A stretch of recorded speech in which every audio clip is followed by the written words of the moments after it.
Now, from Wichita's most listened to sports radio, 97.5 and 1240 KFH. This is Sports Daily with Jacob Albrocht and Tommy Kester.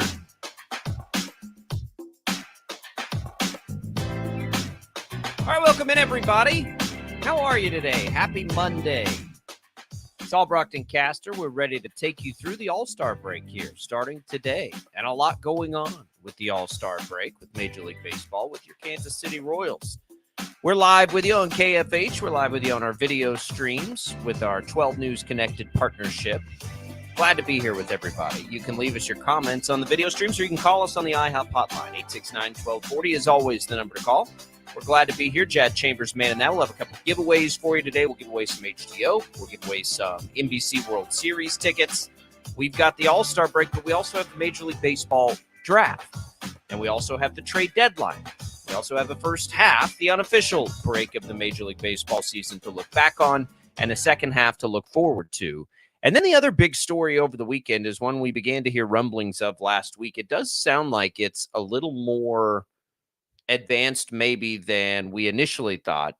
Clemson, Florida State, Big 12, lots of rumors floating out there. You're seeing more and more reporting on this, and a lot of what we wondered might happen seems to be happening. So we'll get into all of this today. It's all right there for you as we make our way through. Tommy, how are you this morning? Man, I'm all right. It feels like a Monday. I know that a lot of times Mondays definitely kind of get you a little bit, sneak up on you. That's the way I feel this morning. It's like I get one thing done and there's like three things piled up right after that. So happy Monday. Yeah, it is a good Monday. It's a Monday. Hopefully we can all be a little nicer to each other. Crazy weekend. Tommy, it's hard because you got the home run derby tonight. The home run derby should be a lot of fun with Bobby Witt Jr. in there for us around here. I like the field. We've also got this Big 12 rumor, but I think we start with the Royals here because he had a draft last night. I think most people are pretty happy with the draft and the way it went. They did not have their 29th pick, which would have been their second pick, because they used it to make a trade for Hunter Harvey, addressing one of the needs that we thought they certainly had and addressing it in a way that's not just a rental. I think that was a moderately high price tag. It's hard to evaluate it because we haven't always been able to trade Major League Baseball draft picks. I'm really glad that they can now, by the way. I think that will help struggling teams quite a bit. I think it'll help teams like the Royals who, need to come up with a little more capital to make a push like this. So I like that they can trade draft picks. The Royals do it. They acquire a player, which kind of got all this different stuff happening right now. And you get the draft at the same time you're getting aggression. It is going to be probably a more eventful All-Star break. I like that they moved the draft to the All-Star break. I know a lot of people don't like that. I like it. I think it'll make it easier to watch the draft and pay attention to the draft. By the way, a couple notables. Culpepper from K-State drafted in the first round. And then Dylan Dreiling out of Hayes drafted by the Texas Rangers in the second round. His signing will be interesting to follow along with. But a couple local little connections there for you in the draft as well. The cool thing about Culpepper, by the way, is that the Twins drafted him. So I think there's a fairly good chance we'll see him here in Wichita playing for the Wind Surge at some point, with his journey. And so that'll be kind of cool. Local flavor there, going from K-State to the Twins organization and potentially getting to watch him play baseball here in Wichita. Yeah, and it may not be as long either a time for an older player that's seasoned, but yeah, hopefully for just a second, and maybe he can be one of those 2 AA skip AAA kind of players. We'll see. But I think there's a decent chance you could see him like this year, perhaps, depending on how that lands for him and where he plays. But there's a lot there. The Royals in the first round go in and select Jack Caglianone from Florida. He is a two-way player. He's really interesting. He has just got tons and tons and tons of power.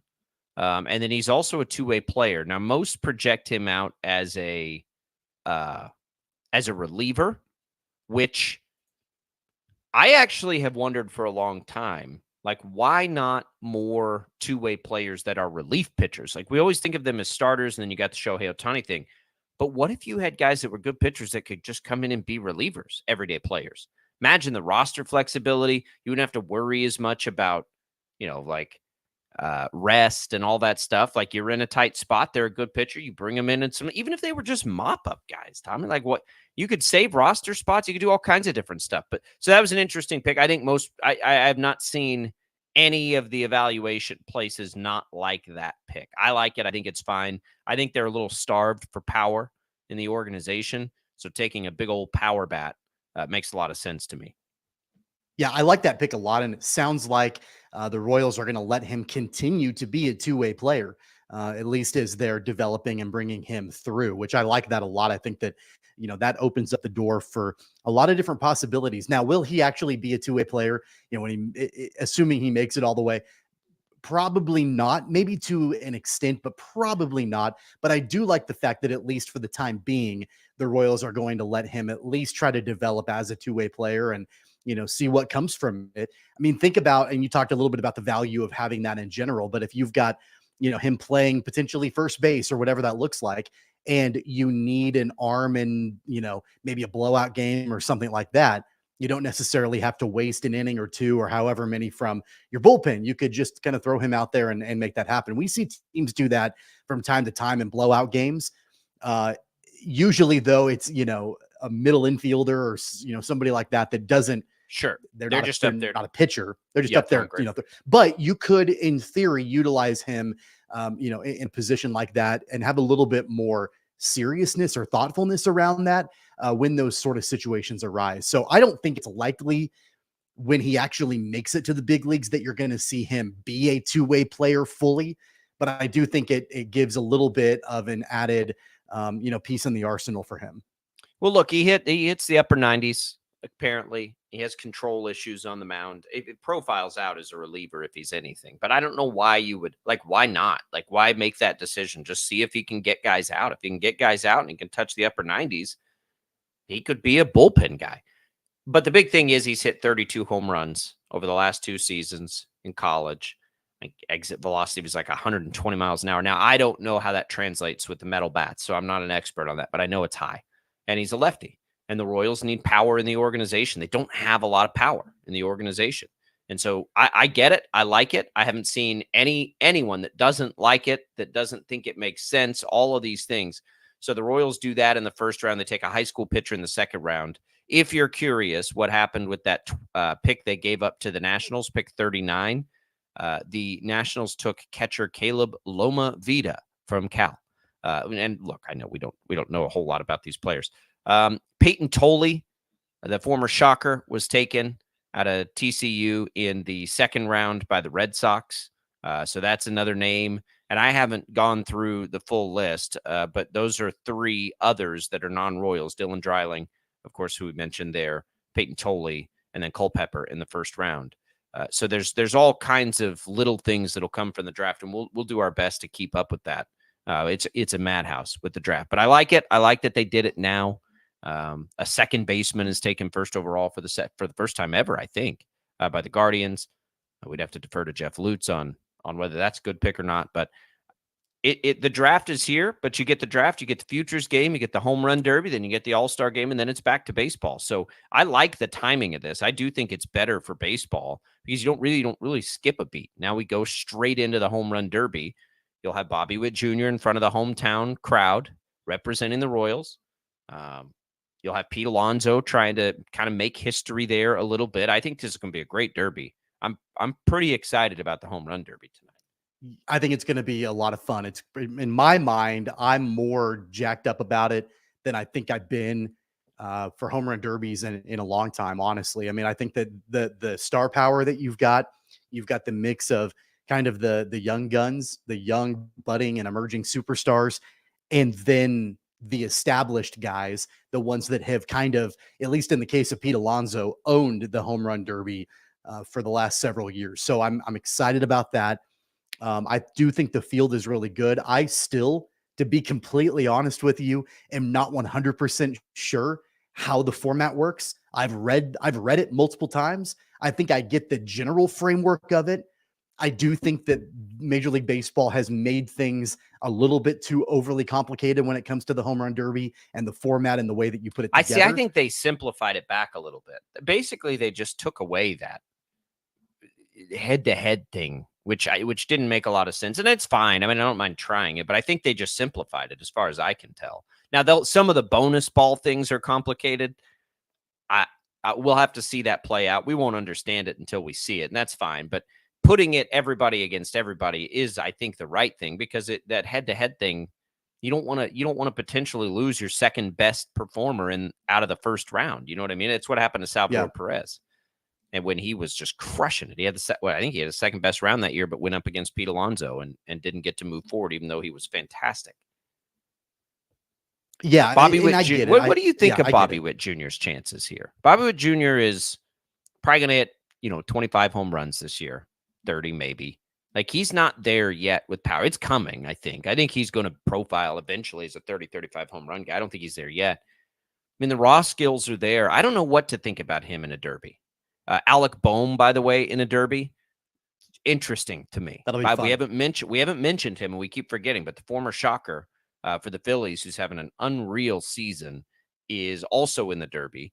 I kind of like him in the derby, kind of like Adolis Garcia in the derby. It's an interesting mix of players. But when it comes to Bobby Witt Jr., I don't know. Like, I just don't know that this feels like his kind of event. And I mean, I could be wrong. He could surprise us. He's the third odds-on favorite to win this thing. By the way, Alec Bohm is the least likely. He's at 16-1. Jose Ramirez at 12-1. I kind of like 16-1 on Bohm a little bit. Yeah. I came into the odds-on favorite. Is Alonso? It's Alonso. Sure. Yeah. Okay. Yeah. Oh, yeah. In Ozuna's second, which makes sense. Bobby Witt Jr.'s third, though. I don't think I agree with that. He's tied with Gunnar Henderson. I don't think I agree with that. I think guys like, I mean, they're all capable. I think Alonso's the favorite just based on experience, but I think any of these guys could do it. And I would tell you that I think the least likely is Bobby Witt Jr. I don't know if I would go that far as the least. I'm just thinking about his game. Now he has some of those where they're no doubt or just absolute crushed. I just don't know that I think of him in this light yet, of all the amazing things he does. And I've told you before, there's not a player, considering age, I would take before him right now in baseball if we were kind of starting all over. But I'm not sure this is like right up his alley yet. And I hope I'm wrong. I hope, because he'll be motivated. That's his hometown. That's where he grew up. Like, he's going to have a lot of support in that stadium. And I hope he puts on the kind of show that he could. That would be incredible. As I look at all of them and think about their game and everything, and the other part for me is like, I don't know if I want him swinging out of his shoes like that. Like, I don't, you know what I mean? Don't mess with it. Like, because we've seen that have an after effect for players in the past. Well, I was watching him the other day. They were in Boston, and Joel Goldberg was talking about how Bobby Witt Jr. and in the pregame for the Royals, how he was going out before regular batting practice. It was like 4.5 hours before the game started to do his own home run derby batting practice. And, there's a trend, and it happens from time to time. There's a trend of players that have been in the home run derby that end up having a decline in the second half of the season because they change their mechanics. They go and they try to win the home run derby, and then it screws up their swing for the rest of the year. And I don't think that that's going to be Bobby Witt Jr. I mean, don't get me wrong, but there clearly is that, mentality of if I'm going to do this, I'm going to go out there to win it. They're competitors in that, in that regard. The thing about Bobby Witt Jr., and this was something that the pregame show for the Royals, they were talking about on TV over the weekend about him in the home run derby, is that, and this kind of lends a little bit to your point here about how Bobby Witt Jr., while he's a really good hitter, isn't quite yet known as a slugger necessarily. He's more of a 5-tool player. He's a great hitter, not necessarily known as a great slugger. He's a line drive kind of guy. And when he gets a hold of one and it goes out of the park, that's fantastic. But is that really his bread and butter? I mean, you think of like a guy like Pete Alonso, who for the most part, what you're going to get from him. You're going to get a home run, or you're going to get a strikeout, or he might walk. Those are probably the most likely outcomes when it comes to a guy like Pete Alonso. He's a slugger. It's different a little bit right now, at least in the early career of Bobby Witt Jr. I agree. My bets tonight would be for Adolis Garcia and Alec Boehm, just because I think he could do it at 16-1 seems too appetizing. I hope Bobby Witt, double-edged sword. I hope Bobby Witt Jr. does it, but I don't want him to do something that's going to impact the rest of his season. That's what I mean. He's been very much a line drive hitter. So we'll see. It's going to be fun either way. I'm glad they're there. Baseball itself, Royals dropped 2-3 to the Red Sox. Not terribly concerned about that. You don't like seeing the really, really bad starts from two of your three big-time starting pitchers, certainly. But I don't think anything overly concerning. So let's take a break here. By the way, all this baseball coverage on KFH, it's presented by T-Mobile. Switch to T-Mobile and you can get tons of benefits. Still save on every plan versus AT&T and Verizon.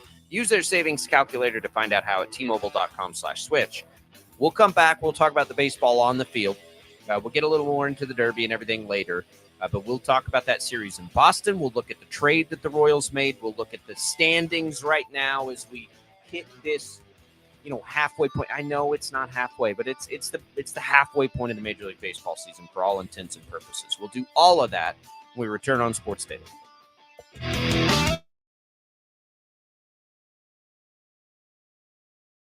Start your day right. Start your day with 12 News This Morning.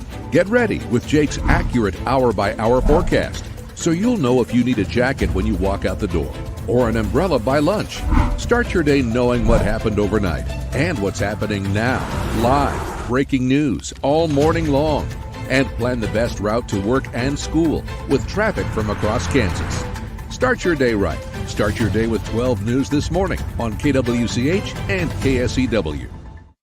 The cornerstone of Investigate TV is investigative journalism. Should this be better regulated? How big of a problem is that? We want to get answers. We want to teach you something. Should they be revoking these certifications? Should I be concerned? And it allows us to tell the best of the best stories and show them to you every day. Sometimes people tell us, I don't get it, it's just tea. But let me tell you, we are so much more than just tea. With more than 25 flavors, the possibilities are endless. Come on in and try them all for free to find your favorite or get us on the go for your busy lifestyle. And don't miss happy hour every day for half-price cups of tea. So the next time someone tells you it's just tea, tell them to come by and find out why we say drink tea, be happy. Clouds are not just the canvas of our imagination. They tell a story. Clouds affect the events of your day.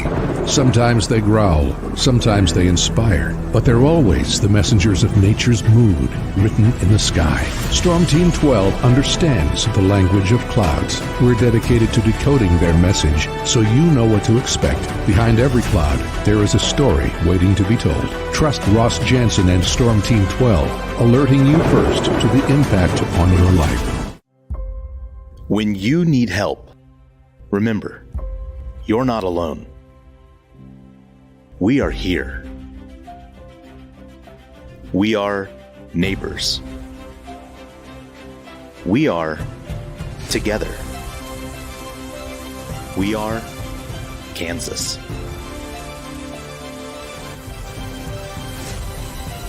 We are 12 News. They say it takes a village. Come together and support local businesses in our neighborhoods. When you contribute to local shops, more money goes back into the economy. Shopping local makes our state stronger. So give back to the communities you love and watch our businesses and communities thrive. Shop local and be Kansas proud. At 12 News, we know you're busy, which is why we're here whenever you need us. Anytime, any screen. With live breaking news. Critically hurt after an apartment. Storm Team 12 forecast. Snowing for many miles. And the stories you don't want to miss. The scene's still very active. Just search KWCH 12 News wherever you stream and catch up on the latest news of the day. All for free and on your schedule, hopefully making your day a little bit easier. And did I mention the Storm Team 12 forecast? 12 News whenever you want.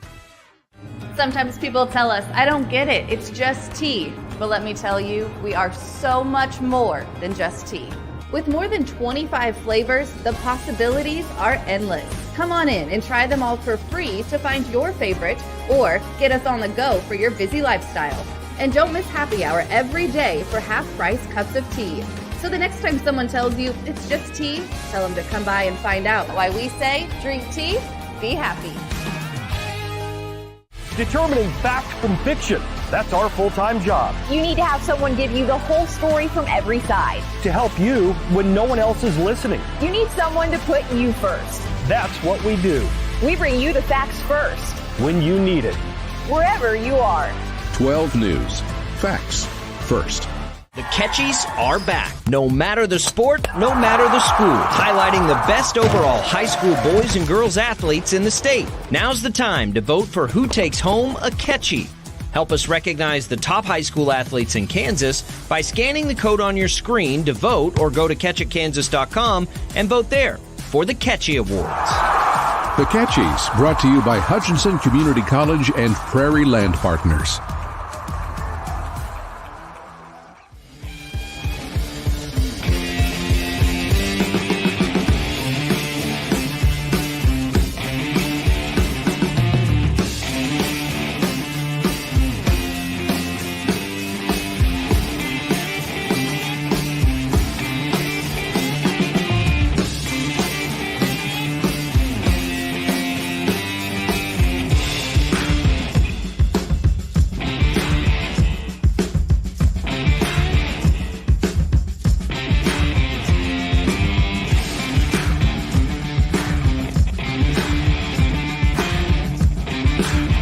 Is on KFH.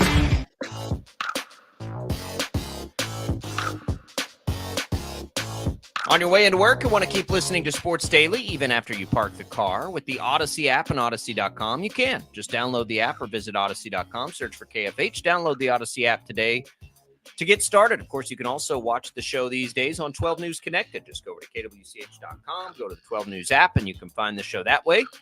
Looking forward to enjoying that new partnership. Now just a little more than a week in the books as we sort of ramp up and get ready for everything as we get to football season. That's sort of the goal. You get through this month, and all of a sudden we'll have training camp. And this time next month, Tommy, we'll be in college football season at that point. I think it's going to be pretty crazy. close to it, at least. I mean, we'll be like a week or two away, but yeah, we'll be previewing everything. All right, let's set up our first giveaway here. So Sports Daily listeners, NBC World Series tickets right now. You can participate in this once a day. All you got to do to get some tickets is text the keyword strike. That's STRIKE to 20357. That'll give you the chance to win a pair of tickets to one of the exciting games out at the NBC World Series. Message and data rates apply. Strike 20357. Good luck there, everybody. We talked about the home run derby there, Tommy. So let's get in now to the on-the-field stuff. Hunter Harvey is your newest Royal. 29 years old. He has 4.20 ERA this year. Could be better, but he has gotten the job done a lot for them. He is tied for the league in holds. But I think the thing that you look at with him, his strikeout rate high, his walk rate, I think, is relatively low. And last year, for instance, he had a 2.82 ERA. I think this is a high upside type of guy. The Royals need that. He's got a 98 mile per hour fastball. They need back end stuff, and I think this gives them back end stuff. It gives them a little bit of control. And we have wondered, we've said a million times, like, they don't have a lot of assets to trade to go make moves like this. I hadn't thought about the draft pick. They use a draft pick, and they make this kind of a trade. I like it. I think it's the right type of player, high upside, lots of control, and you take a swing, and it's a player that could help you, which, in the 2-year window that I sort of see this year and next year, I think it's a move that certainly helps you there. I didn't hurt you that much, and it makes a lot of sense.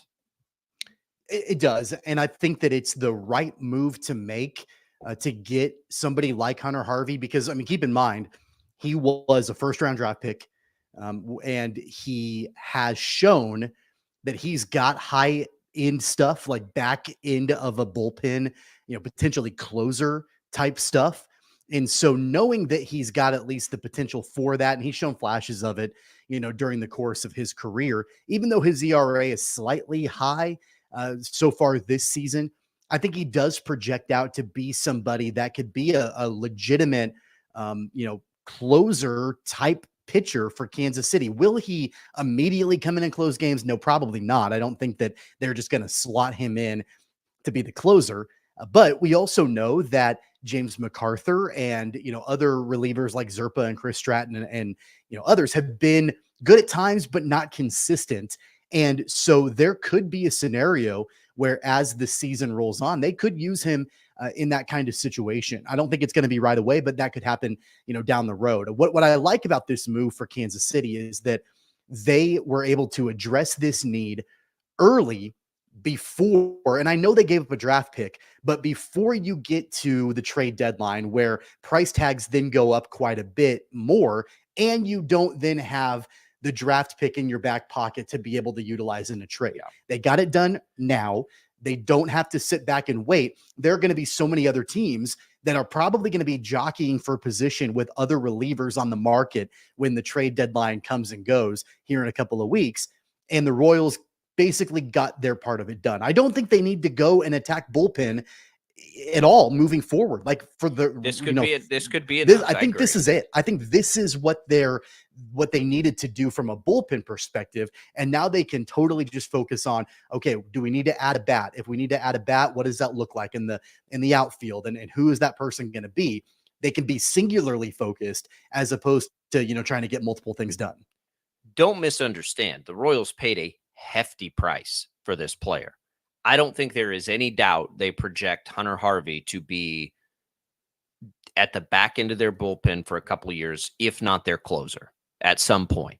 They gave up their second overall prospect. Now, again, their farm system wasn't loaded, so second overall prospect is relative, but Caden Wallace is a pretty good player. And if they've already used him now, which you assume he could have been a piece in any deal, that's a player with power that plays good defense. That's, going to need a little more time, but that could bite him. If Harvey doesn't, if he doesn't fit and do a good job at the back end of the bullpen, they will have given up too much in this trade.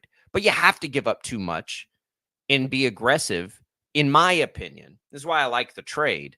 Could the Royals in 3 years look back at that and watch Caden Wallace be an everyday big league player that's, productive? Sure, they could. And could the number 39 overall pick do that? Less likely. But, as draft picks go, but sure he could. And you could look at that and you could think, man, they gave up way too much. But that's relative. If Hunter Harvey's helping you in this 2-year window and it's helped you get to the postseason or it's done anything else or he develops into your closer, then it's not too much. You just have to, you can't look at things only, down there. You can't ever just only look back. You have to look at the present. And in the present, this is a need. Now, what I wonder is these are probably the two most valuable trade assets they will have come up with in any deal at the deadline. That draft pick and that player. They're not going to trade their number 1 overall prospect. They're not. The catcher. He's the only guy in their system that makes it into the top 100. That's Blake Mitchell, who's at the very low levels, who's very young. They're not going to trade him, I don't think. I would find it harder to believe. I mean, they could trade a guy like Frank Mazzucato, but I think this is the most they will give up in any trade that they make. So is that good enough?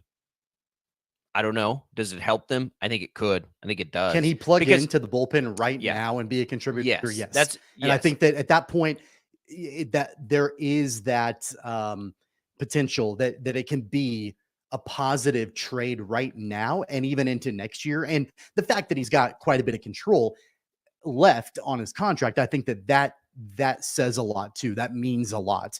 It was a hefty price tag, but again, it goes back to that strategy. I think for the Royals, like, are you going all in right now? And I think that also for JJ Picollo, this particular trade does address both parts of what his goal is in acquiring talent. It's the short term and the long term. You're balancing both of it.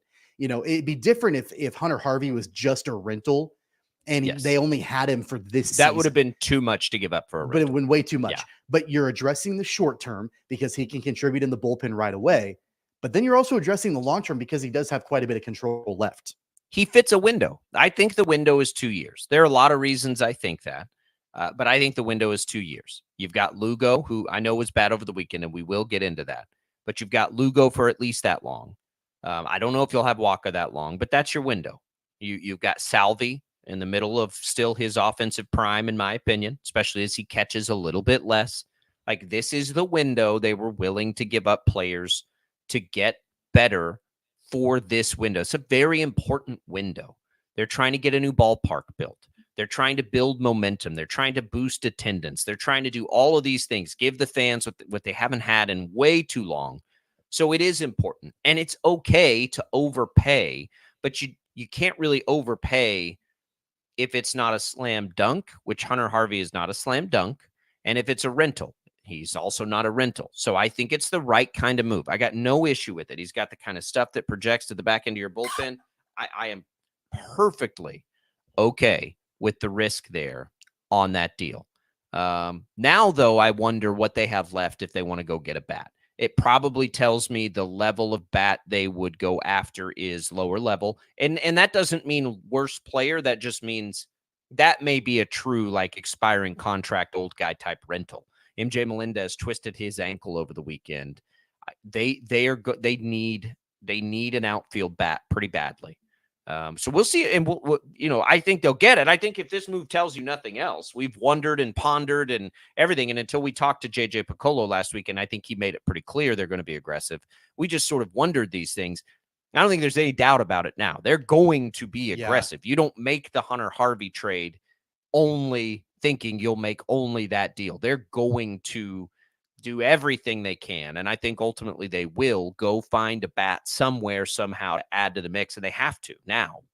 Knowing what they gave up for Hunter Harvey, I think that, and knowing what's left for them in their farm system, and now that the draft is come and gone, it tells me that they're probably less likely to acquire, I don't know, Jazz Chisholm Jr., and they're more likely to acquire Tommy Pham.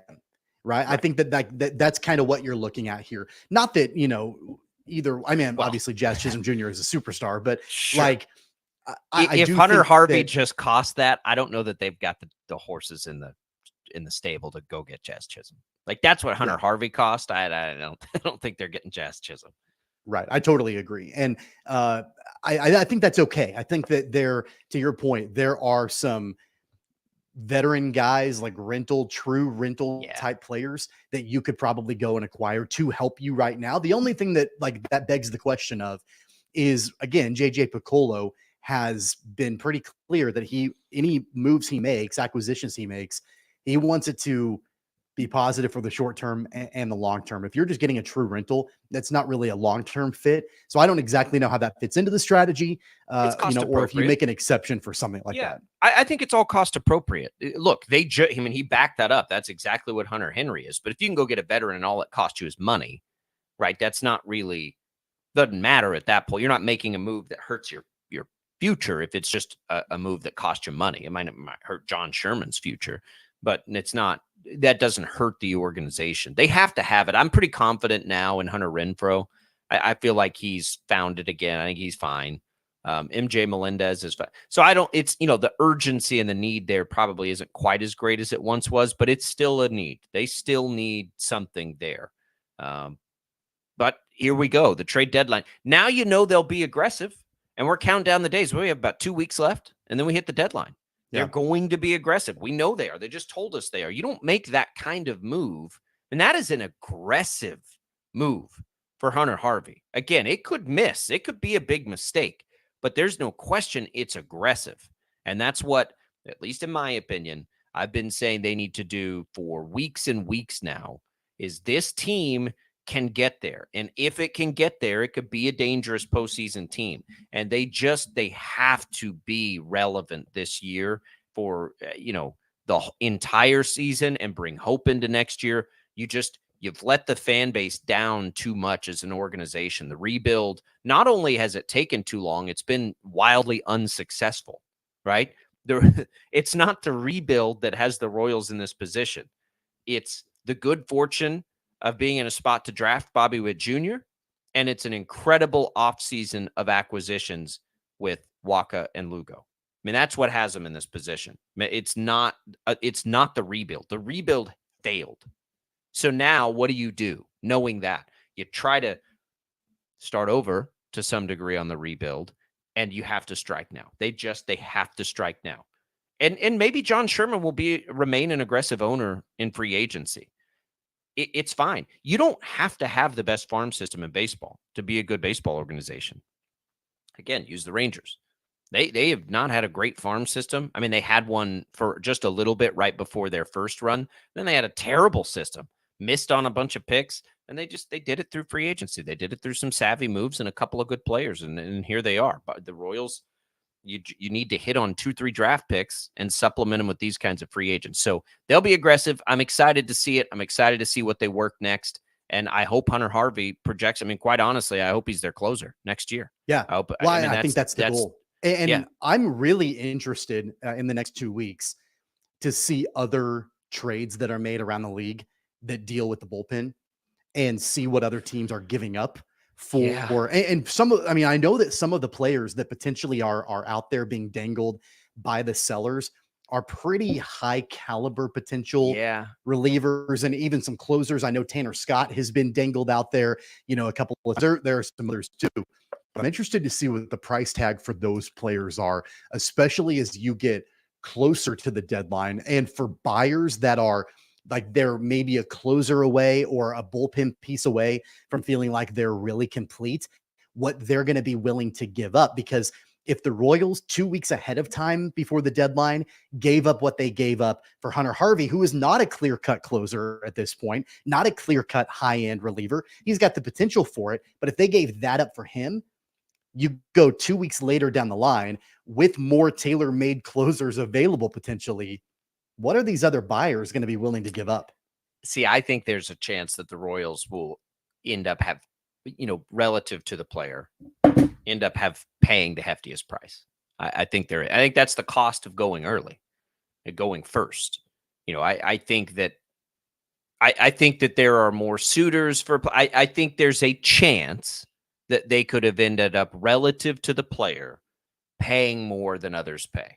Now, again, they didn't pay for a closer, but cost versus return, that they gave up a lot. They gave up their number 2 prospect who probably profiles just outside the top 100 in baseball and essentially a first round draft pick it's the control that they paid for, Tom. It's not, and that's the thing. Like they paid for the extra.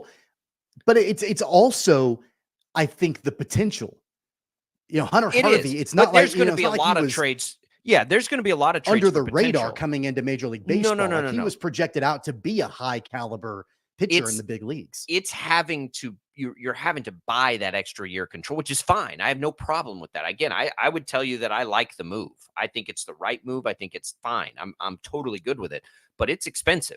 And control is expensive. We know that in baseball. We also know teams have never been more willing to trade control because of what they can get back for control. And so that's a good example there. Some of these players that aren't rentals, they bring massive hauls. We'll see how many of those types of players are traded out of the bullpen. But the Royals get the first one. I don't think there's been another bullpen move. Maybe so across baseball. Not one of this high caliber or high profile. So we'll see. All right. We'll continue our Royals conversation with what happened in Boston. We'll look at the standings, get you reset, get ready to come back out of the All-Star break and see how everything goes. I don't think we're going to see Seth Lugo start the All-Star game now after his bad performance over the weekend, but we'll recap that. We'll look forward. Here we go. They enter that stretch we've been talking about, that critical stretch. Don't miss the opportunity that's coming. We'll get back into that and more. It's Sports Daily on KFH.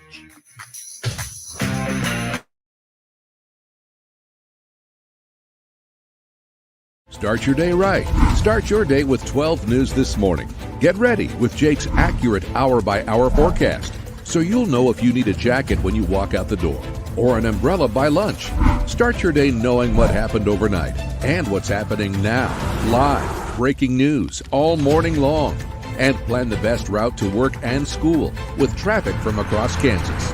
Start your day right. Start your day with 12 News This Morning on KWCH and KSEW. The cornerstone of Investigate TV is investigative journalism. Should this be better regulated? How big of a problem is that? We want to get answers. We want to teach you something. Should they be revoking these certifications? Should I be concerned? And it allows us to tell the best of the best stories and show them to you every day. Sometimes people tell us, I don't get it, it's just tea. But let me tell you, we are so much more than just tea. With more than 25 flavors, the possibilities are endless. Come on in and try them all for free to find your favorite or get us on the go for your busy lifestyle. And don't miss happy hour every day for half-price cups of tea. So the next time someone tells you it's just tea, tell them to come by and find out why we say drink tea, be happy. Clouds are not just the canvas of our imagination. They tell a story. Clouds affect the events of your day. Sometimes they growl, sometimes they inspire, but they're always the messengers of nature's mood written in the sky. Storm Team 12 understands the language of clouds. We're dedicated to decoding their message so you know what to expect. Behind every cloud, there is a story waiting to be told. Trust Ross Jansen and Storm Team 12, alerting you first to the impact on your life. When you need help, remember, you're not alone. We are here. We are neighbors. We are together. We are Kansas.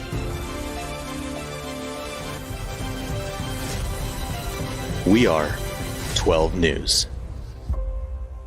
They say it takes a village. Come together and support local businesses in our neighborhoods. When you contribute to local shops, more money goes back into the economy. Shopping local makes our state stronger. So give back to the communities you love and watch our businesses and communities thrive. Shop local and be Kansas proud.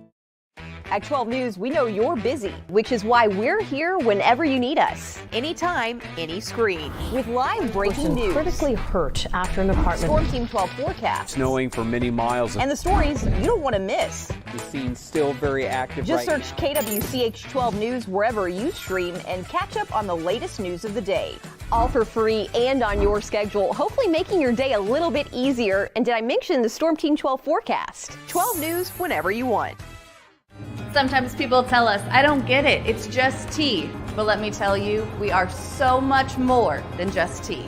With more than 25 flavors, the possibilities are endless. Come on in and try them all for free to find your favorite or get us on the go for your busy lifestyle. And don't miss happy hour every day for half-price cups of tea. So the next time someone tells you it's just tea, tell them to come by and find out why we say drink tea, be happy. Determining fact from fiction. That's our full-time job. You need to have someone give you the whole story from every side. To help you when no one else is listening. You need someone to put you first. That's what we do. We bring you the facts first. When you need it. Wherever you are. 12 News. Facts first. The Catchies are back. No matter the sport, no matter the school. Highlighting the best overall high school boys and girls athletes in the state. Now's the time to vote for who takes home a Catchie. Help us recognize the top high school athletes in Kansas by scanning the code on your screen to vote, or go to catchitkansas.com and vote there for the Catchie Awards. The Catchies, brought to you by Hutchinson Community College and Prairie Land Partners.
Hey, don't forget, text strike to 20357 for your chance to win some NBC World Series tickets. Message and data rates apply there. Good luck. Tommy, let's talk about what the Royals did over the weekend. You heard the updates there on the details of it. They dropped 2 of 3. Okay.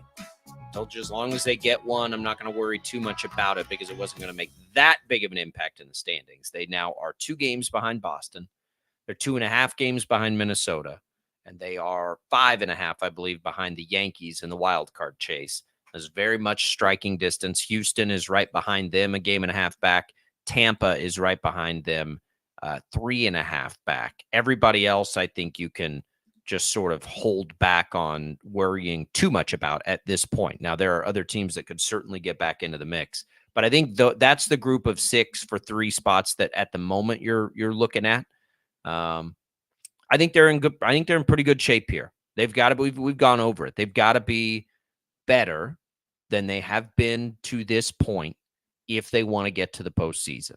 I think that is within the realm of possibility. You certainly, though, don't like seeing 2 of your best pitchers have performances like that over the weekend. That is a little concerning and maybe a chance to have a nice break here. I almost hope, we don't see any of the pitchers pitch in the All-Star game, to be quite honest with you. Lugo, there was going to be a cool opportunity for him to start the game. Now I kind of don't want any of them to even pitch in the game, get the extra rest, and get reset for the second half. Yeah, it was kind of a disappointing game on Saturday. No doubt about it with Lugo on the hill. He didn't have his best stuff. You could tell that.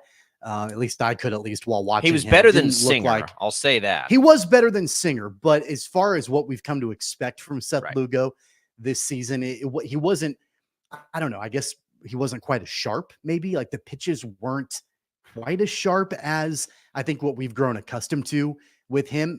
Still, it wasn't like the worst outing ever, but it wasn't Seth Lugo-esque. It wasn't all-star game starting-esque. It wasn't potential Cy Young winner-esque for Seth Lugo on Saturday. That was, I think, the most disappointing part of it. Because with Brady Singer yesterday in the finale, Singer's been up and down, and it hasn't always been great for Brady Singer. And so I wasn't fully or overly surprised, I guess, about the way that Brady Singer pitched yesterday. I would have liked it to be better. The Royals just about mounted a comeback and got all the way back almost yesterday. We've said that multiple times before. That's happened quite a bit over the course of the season, but I expected more on Saturday out of Seth Lugo. What I was really excited about when we talked about it on Friday's show, Cole Reagans not only pitched phenomenal on Friday, but he got run support, and that helped out a lot. And so that was what I wanted to see, at least from the Kansas City offense, when Cole Reagans was on the bump, and they delivered in that regard. So I did like that, but yeah, it's definitely a letdown losing the final 2 games in that series as you kind of limp your way into the All-Star break. Yeah, look, eyes should be wide right now. Right now is the time where you play a whole bunch of teams that are below 500. White Sox, Diamondbacks, Cubs, White Sox again, Tigers, 16 games, all under 500. The first 9 of those at home. This is moving day for the Royals. This is where they need to make a move.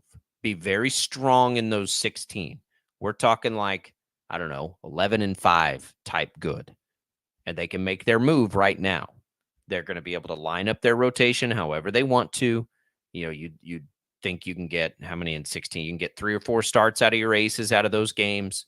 They got to reset here. And this is the part of the schedule. Now, is it the end all be all? No, it's not. We know that. Like, it's baseball. Anything can happen at any point. But when you get an opportunity like this, and they haven't had very many of them on the schedule, they had another one earlier in the year and they failed miserably at picking up the wins they needed to. So now, they have got to get refocused and come out of the gates hot here in this quote unquote second half, because that's the stretch. If you look further down the list, lots of games: Boston, St. Louis, Minnesota again, Philadelphia's in there, Cleveland's in there, Houston's in there, more Cleveland, more Minnesota. There's the Yankees in there. You kind of finish easy. You finish with the Braves, but this is the stretch where they're going to have to make their move. And I hope that they can, and I hope that they can remain aggressive, and I hope JJ Picollo can have lots of conversations during the All-Star break to try and get them the reinforcements they need, because it will be critical that they come out of this part hot. We know some of these other teams have heated up, and they're not going. Minnesota's not going away. Boston might. Houston's not going away. We'll see about Tampa. And then the Yankees, as they've stumbled a little bit here lately, are they going away? I doubt it. So it's not going to be that other teams fail. The Royals are going to have to run them down. They're going to have to be better than they were. Again, I think it's 92 wins. So here it is. I'm excited about it, though. I will say that. I'm ready for it. It's the perfect timing. It'll get us right until we're ready to jump right into football, and it'll be a pretty fun and hopefully not agonizing. What is that? 3 weeks of baseball. Here's a question for you, and I don't know if you saw this over the weekend. The Phillies, and I'm not saying this is going to be the right move, but the Phillies released Whit Merrifield. Is there a scenario where he has a reunion with Kansas City? They don't have to trade anybody to get him. They can just sign him. He's a free agent. They released him. So Phillies did. You know, the Phillies are looking to do something, I think, major at the trade deadline. They need the space. They need an outfielder. They've got the pieces to be able to make a trade like that happen. They make room by releasing Whit Merrifield. Gives you a leadoff hitter, doesn't it? Also it gives does. you another out. Also gives you another outfielder. Gives you an outfielder. Outfielder hitting under the Mendoza line, though, is what it gives does. you. That's what he's done this Sure year. does. Appropriate risk, yeah, that's appropriate risk. I'd be fine with that because Especially if you're it's not getting like up any pieces for it. It's not like he hasn't been good up into this year. In 2023 with the Blue Jays, he was really good, right? It just hadn't been a good year this year. So could he come in and reinvigorate himself and be your leadoff hitter? Sure, that'd be a fun story. I'd be totally fine with it because at that point, yeah, it just cost you money. It's not my money. Go spend it all. 869-1240. All right, we might get to the Royals back here in the second hour. What we're going to do next, though, Big 12. What seemed like harmless rumors doesn't seem like that anymore. We're moving and shaking on what we talked about last week, probably faster than we realized, and it sure sounds like there is major smoke right now when it comes to the Big 12 and another set of realignment. We'll get into all the reporting over the weekend on that. We'll speculate. We'll have some fun with it. It's Sports Daily. It's Albrocht and Caster. Thanks for joining us on KFH. Thanks for joining us on 12 News Connected, Facebook, YouTube. We're working on the X connection. Old Elon threw us a curveball this morning we didn't see coming. So if you're used to trying to switch over to X, give us a day or two on that. Meanwhile, you can find us on 12 News Connected. We'll come back. Hour number 2 of Sports Daily coming right up.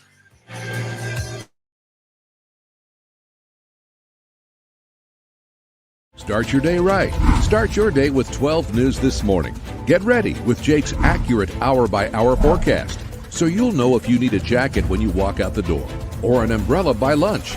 Start your day knowing what happened overnight and what's happening now. Live, breaking news all morning long. And plan the best route to work and school with traffic from across Kansas. Start your day right. Start your day with 12 News this morning on KWCH and KSEW. The cornerstone of Investigate TV is investigative journalism. Should this be better regulated? How big of a problem is that? We want to get answers. We want to teach you something. Should they be revoking these certifications? Should I be concerned? And it allows us to tell the best of the best stories and show them to you every day. Sometimes people tell us, I don't get it, it's just tea. But let me tell you, we are so much more than just tea. With more than 25 flavors, the possibilities are endless. Come on in and try them all for free to find your favorite or get us on the go for your busy lifestyle. And don't miss happy hour every day for half-price cups of tea. So the next time someone tells you it's just tea, tell them to come by and find out why we say drink tea, be happy. Clouds are not just the canvas of our imagination. They tell a story. Clouds affect the events of your day. Sometimes they growl, sometimes they inspire, but they're always the messengers of nature's mood written in the sky. Storm Team 12 understands the language of clouds. We're dedicated to decoding their message so you know what to expect. Behind every cloud, there is a story waiting to be told. Trust Ross Jansen and Storm Team 12, alerting you first to the impact on your life. When you need help, remember, you're not alone. We are here. We are neighbors. We are together. We are Kansas.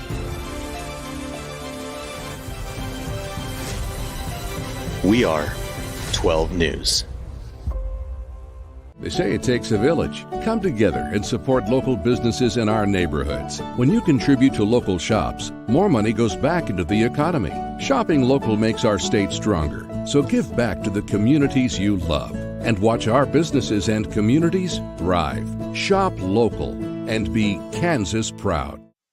At 12 News, we know you're busy, which is why we're here whenever you need us. Anytime, any screen. With live breaking news. Critically hurt after an apartment. Storm Team 12 forecast. Snowing for many miles. And the stories you don't want to miss. The scene's still very active. Just search KWCH 12 News wherever you stream and catch up on the latest news of the day.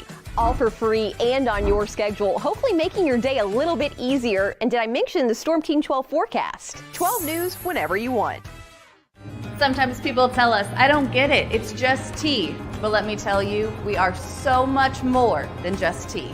With more than 25 flavors, the possibilities are endless. Come on in and try them all for free to find your favorite or get us on the go for your busy lifestyle. And don't miss happy hour every day for half-price cups of tea. So the next time someone tells you it's just tea, tell them to come by and find out why we say drink tea, be happy. Determining fact from fiction. That's our full-time job. You need to have someone give you the whole story from every side. To help you when no one else is listening. You need someone to put you first. That's what we do. We bring you the facts first. When you need it. Wherever you are. 12 News. Facts first. The Catchies are back. No matter the sport, no matter the school. Highlighting the best overall high school boys and girls athletes in the state. Now's the time to vote for who takes home a Catchie. Help us recognize the top high school athletes in Kansas by scanning the code on your screen to vote, or go to catchitkansas.com and vote there for the Catchie Awards. The Catchies, brought to you by Hutchinson Community College and Prairie Land Partners.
Now, from Wichita's most listened to sports radio, 97.5 and 1240 KFH. This is Sports Daily with Jacob Albrocht and Tommy Kester.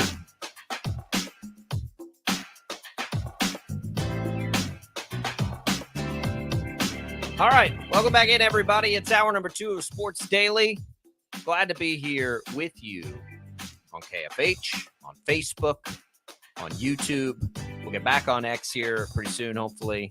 They changed some things this morning, so we'll get that reconnected. And, of course, on 12 News Connected, KWCH.com. We always love having that new platform for people to take us in. Welcome back in. Jacob Albrocht, Tommy Castor, Jad Chambers manning the IHOP hotline, 869-1240. We spent a lot of time on the Royals there in the first hour, almost exclusively.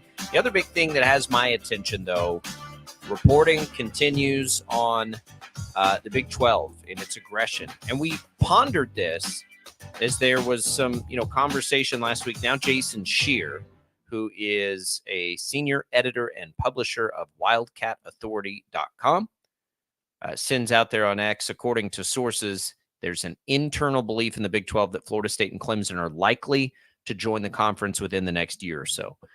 This is exactly what we talked about and speculated on last week. So, the rumblings of this began sort of at Big 12 media days. Ross Dellinger jumped on with John Kurtz and said something like at least initial conversations have happened. Now, that report, I think, got overblown a little bit, so much so that Dellinger had to come back and be like, whoa.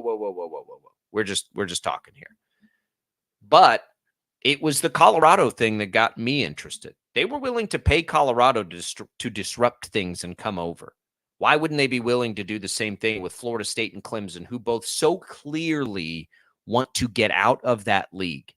But you're seeing all kinds of reports across social media now that Brett Yormark wants to be in the same financial stratosphere as the Big Ten and the SEC. He's taken on a lot of private equity ideas to do it, naming rights, all these things.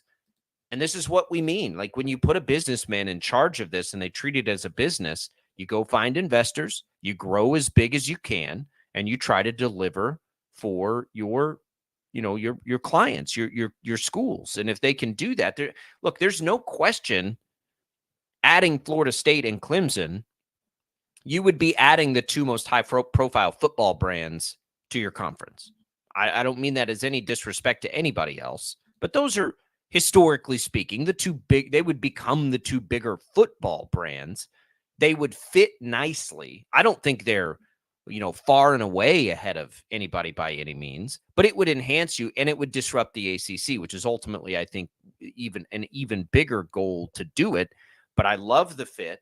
It increases your presence out on the East Coast. It adds great fans. I mean, come on, you're like, who wouldn't want K-State Clemson, right? KU Florida State. Like, it would be incredible. And by the way, they would both add to the basketball brand. They're both good basketball schools too. They've got good baseball programs. Like, there's all kinds of good to come out of that, but it would be pricey. And then the other thing that you see, Tommy, is the Big 12 would have no interest in making the same mistake with Texas and Oklahoma, which I think for Big 12 fans is reassuring. Like, you're not going to give them any more of a share to come over. You might give them some cash up front to help with that buyout, which is what I think ultimately is probably how this gets done. You give them some cash to help them to buy out. They come in, they get the same as everybody else, which is more than what they're getting. And you don't ever make the mistake you made with Texas and Oklahoma again. That almost killed the league. You're either in with us, all in with all of us, or you're not. Like, there's no place. If you think you want more, good, go find it somewhere else. So I like both of those things. I think they're both promising. I also do think that there is part of this, and it's probably unlikely that it actually plays out this way, but I think that there's also part of this strategy that could be part of a ploy to maybe try to force a Big 12 ACC merger. Again, I don't think that's going to happen. I think that's unlikely that that actually gets to fruition. But if I'm the ACC, there's precedent now for the Big 12 and Brett Yormark to play disruptor. And he basically helped kill the Pac-12. And it wasn't just him. It was USC and, UCLA defecting to the Big Ten.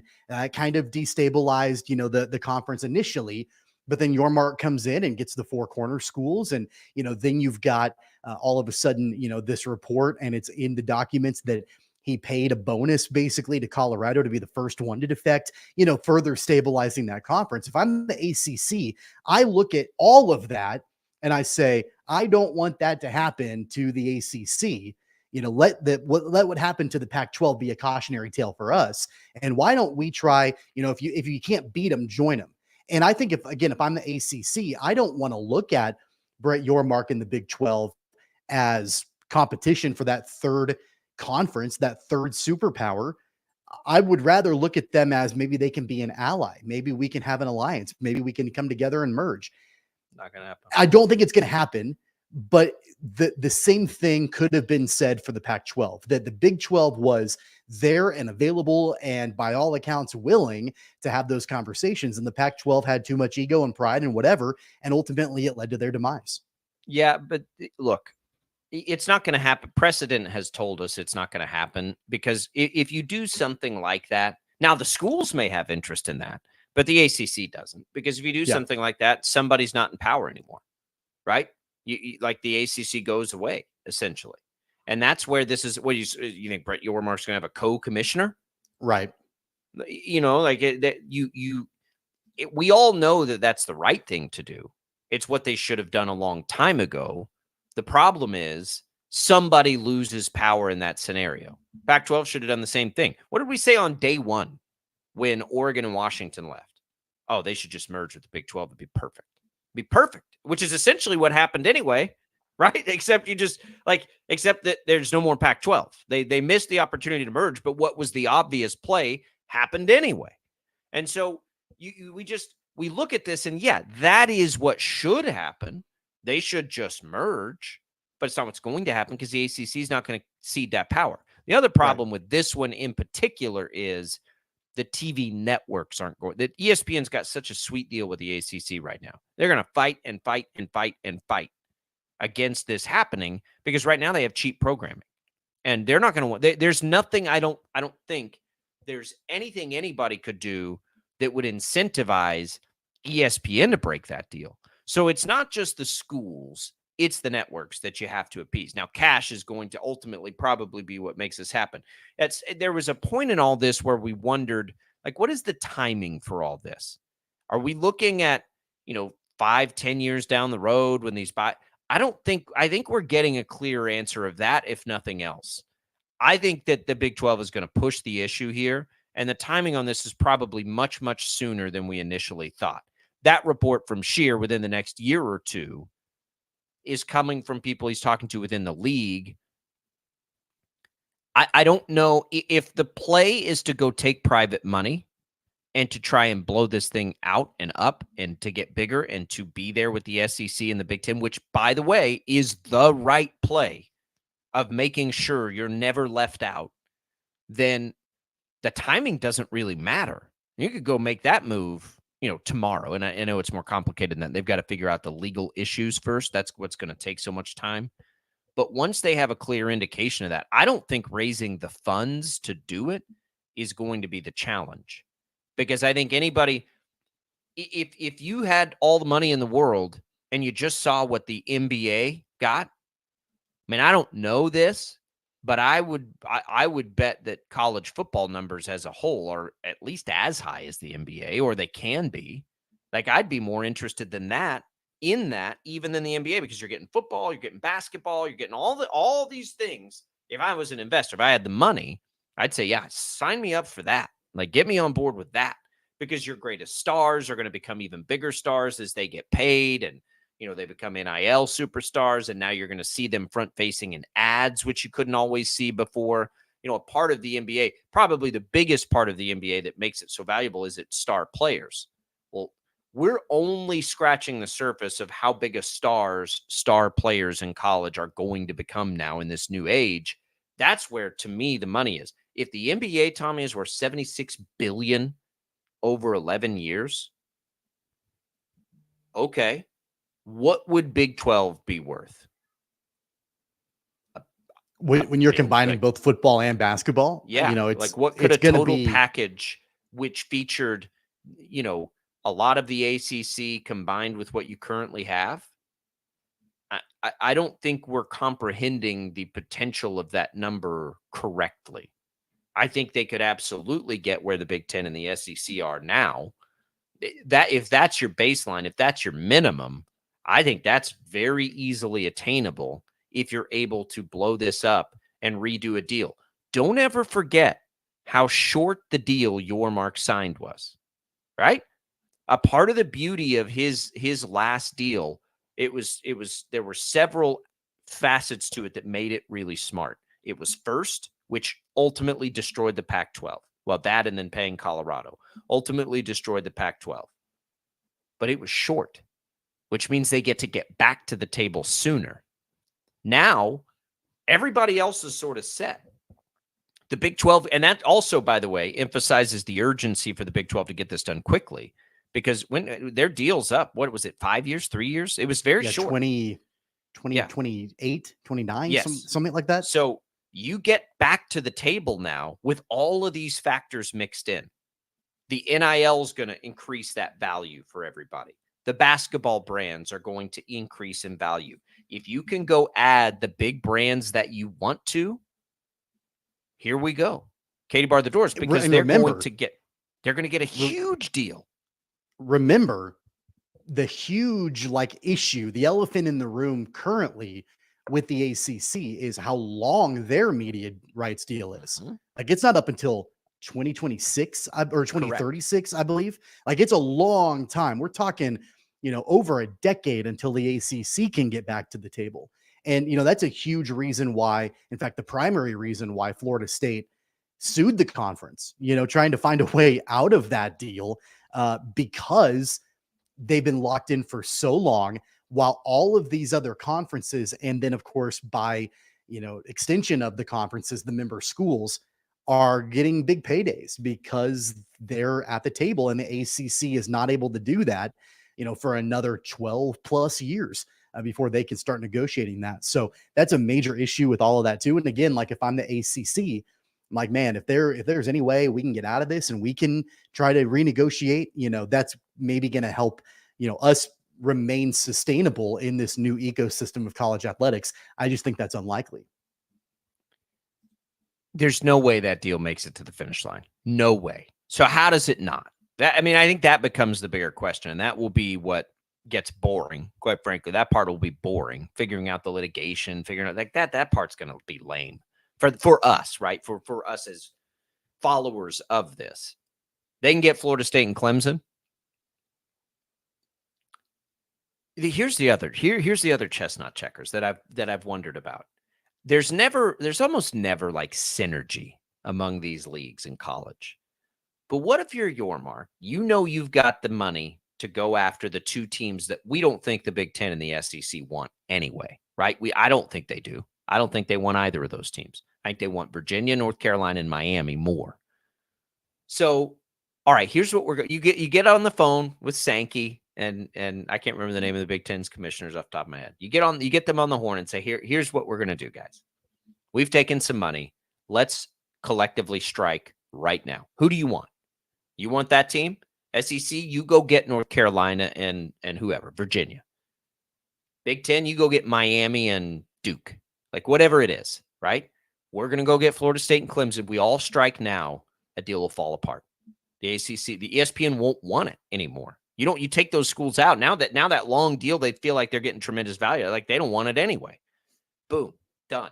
Could they collectively attack that? Because it'll be hard for the Big 12 to do this by themselves. They could. It will be hard. It would be hard for the Big 12 to just go take only those two. Because why would you only go take those two? If you're gonna be the first to strike, you'd want to start with North Carolina. Right? You'd want to start, especially when you consider the basketball and all those things. So there almost has to be other parts of this. It's odd to me for the Big 12 to pick those two. Now, those two have been the most vocal in their displeasure. Certainly, they have. They've also been the most unrealistic about what they are. They're going to have to take a step back and understand that I don't think the SEC or the Big 10 wants them. The Big 12 is the fit there. You become major players. You become the most well-known football brands in that league. Now, they may want a bigger slice of the pie. They're not going to get that in the Big 12. But here the Big 12 is potentially offering you the assistance you need to get out of your TV deal. It makes a ton of sense. Makes even more sense, though, if the ACC gets attacked from multiple fronts and they're trying to scramble that way. And then what happens at that point? We know what happens at that point. Everybody panics, just like they did in the Pac-12. Everybody panics. And now Big 12, basically, all of those other teams, your Louisville's and your, the ACC is a really big league, but you know what I mean? Even Duke. Could you imagine, Tom, if you could get Duke and Kansas and Arizona, and now I guess Houston, you could probably put in that conversation. Maybe Gonzaga. I mean, the possibilities here are endless. Yeah. This is why the money and the fundraising part of this is probably going to be a piece of cake for Brett Yormark. Piece of cake. It's absolutely, by the way, it's absolutely ludicrous to me that, there's this thought that Florida State and Clemson are overvaluing themselves and maybe not worth what they think that they're worth. I mean, in the last 11 years, 3 of the national football champions have been either Florida State or Clemson.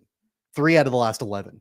So you're talking about more than 25% in the last 11 years. Florida State won it in 2013. Clemson won it in 2016 and 2018. So 3 of the last 11 national champions in college football have been one of those 2 teams. And so it's like, I think it's a mistake in my mind if truly the SEC and the Big Ten don't want them, because I do think that they bring a good amount of value. I genuinely do. I don't think that they've overvalued themselves. I do think that Florida State looks at themselves as, probably too good for the ACC. And so that would be interesting to me for them to, then be okay with heading to the Big 12, because I would imagine that at least in their minds, they would probably put the Big 12, at least right now, at the same level as the ACC. I just think it's surprising to me that there's kind of that narrative surrounding both Florida State and Clemson. The other thing that I'll say, when you're talking about synergy, I'll take it even a step further. And again, I think there's going to have to be a lot that happens for anything like this to take place, because you're right. You don't get a lot of synergy between the major conferences. You've got a battle of egos and the member schools and like all of that. They have a hard time getting out of their own way. But if you take it a step further, it would be incredible, in my opinion, if all of the major conferences struck a deal with private equity together, and then you absolutely kick the NCAA to the curb. Like the NCAA as a governing body is gone, and you have a new private equity group coming in, funding this overall national organization where you've got the Big Ten, the SEC, and the Big 12 all coexisting in this ecosystem. Again, it's going to take a lot for something like that to happen, but I do think that the NCAA as a whole has outlived its effectiveness and its usefulness as a governing body. I don't exactly know how that all pans out long term, but that would be also something that I think would be interesting if they were able to get out of their own ways and actually have those conversations. Somebody's got to govern. Who wants to do that? That'd be my question. Nobody wants to do that. Okay, you want to get rid of the NCAA? Who's going to do it then? That's what I'm saying. Nobody has any interest arm to come in and develop a new governing body that actually advocates for the schools and for the athletes and things like that. And then you think they're going to? Who wants to deal in compliance and who wants to deal in organizing tournaments? You don't have to like compliance. Like you get to make the rules at that point. Like you get to set as the conferences and as the schools, you get to determine that. You get to decide what compliance looks like and what tournaments look like. And you don't have to abide by the NCAA and their archaic rules and all of that anymore. Who governs the NCAA basketball tournaments? Imagine what that takes.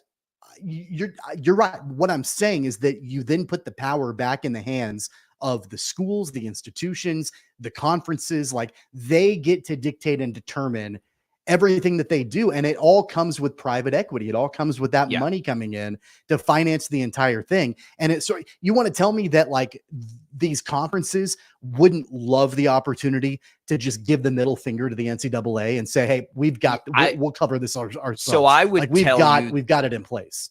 I would tell you that I would think I could almost guarantee you at the school level, they don't want to do that. They have no interest in trying to do. They're already stretched too thin, especially now that they're going to have to start dealing with NIL more directly and all that sort of thing.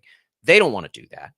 I would be surprised if the conferences would want to try and collectively put together tournaments and postseasons and I think the NCAA is going to lose its power, but I've always thought there has to be some sort of NCAA to just organize the cohesiveness among conferences. I just think that task is not the important task. The NCAA is losing its power anyway. That power is already going to shift to the conferences because the courts are going to make it shift that way. The NCAA doesn't have a lot of teeth, but it does have teeth in organization. It has teeth in the lower levels of college sports. And I just don't think the schools have the types of resources or time to try and do that collectively. They don't. But if you get enough money, somebody willing to pay to organize it. You Yeah, can, but then you who can gets to hire that out. decide? I mean, you'd be looking at creating sort of another CFP. I mean, so in football, you already basically have that through the CFP. You'd need another one for basketball. Then who does baseball? Who does soccer? Who does track and field? I would be surprised if the schools would ever be on board with that. I mean, the NCAA is built to serve the schools by, definition of sorts. Again, I think the NCAA will look very different in the future, but I think it still exists. I think that the big thing right now for the leagues and everything else, it's all about the TV money. How do you position yourselves in the TV space because we're just being told by deals over and over and over again. It is the most valuable asset out there right now in television. So how are you positioning yourselves? I think the focus is so much more on that for the leagues, and it has to be on that for the leagues, that like if we're prioritizing, you've got to let somebody else deal with what's legal in NIL and what's, what is legal in academic compliance and all of that stuff. To me, while it's incredibly important to the sport and everything that we love, it's not what Brett Yormark needs to be focused on. I don't need Brett Yormark focusing on academic compliance. I need Brett Yormark focusing on, but I'm saying, like, if you're going to take the money, what is, and you're trying to return on investment here, let me put it to you this way. If it's my money, there's not much of a return on investment of coming up with college sports organizing body. As an investor, why would I want any part of that? Sure, there is. Where? By collectively bringing all of the institutions together, you then become a more valuable and powerful entity when things are being self-governed. And it doesn't mean that Brett Yormark himself or Greg Sankey himself are planning the tournaments or dealing with individual cases of compliance, but the sum of all the individual parts becomes significantly more valuable. You have so much more bargaining power. You have so much more opportunities to monetize. You can absolutely do that when you don't have to worry about the NCAA over their shoulders and micromanaging everything that they do. And then you've got outside third-party money coming in to allow these conferences and these schools to be able to self-govern. You hire out people. You probably end up bringing over a good amount of the people that work at the NCAA. Like, hey, like, you want to come over and work for us? Like, we're going to do it ourselves. We don't need the external NCAA body to govern anything that we do anymore. We're going to kick them to the curb, and we would love you to come over and work for us instead. I think at that point, you have that much more power. You have that much more autonomy. And then you have, if you're going and talking with ESPN or Fox or whatever, like you already get a lot of money from media rights deals from a conference perspective. Think about if you were a total, like, overall body, like all of these, the Power 50 or whatever it is, all these schools that are in these three conferences, you have all of this negotiating power. There absolutely would be a significant, but they already have that. They have the CFP. Sure, and you could get more. What do you think the greatest risk right now to college sports is?